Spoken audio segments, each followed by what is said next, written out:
လဲချစ်ခဲ့ဘူးတဲ့လွမ်းလဲလွမ်းဘူးပါလေတိတ်ဆိုတာလွယ်နဲ့မေ့လို့မဖြစ်နိုင်နဲ့မျောလင်းခြင်းမထားတဲ့မှတီးပေမဲ့ဒီရနေတယ်ရှင်နာရီနဲ့တို့ချက်တွေတူညီတယ်ဝေးခဲ့တာဘာကြောင့်လဲတို့ဘဝတွေကမကောင်းခဲ့ဘူးကွယ်ဘုံမြင်တွေသာဖြစ်ရင်ကောင်းလိမ့်မယ်ခံရောတဲ့ယူရီမပြတ်နိုင်သေးတော့ခံစားရပါတယ်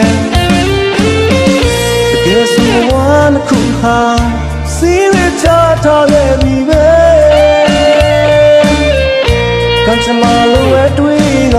ဖြစ်သိမ်းလို့ကြိုးစားလိုက်ပါကွယ်တို့မြောက်ချစ်ကူးသမျှရဲ့တို့လွမ်းခဲ့သမျှရဲ့ဟိုတိမ်မှာပဲပြီးပတ်မြေမြုပ်ဖြစ်လိုက်မယ်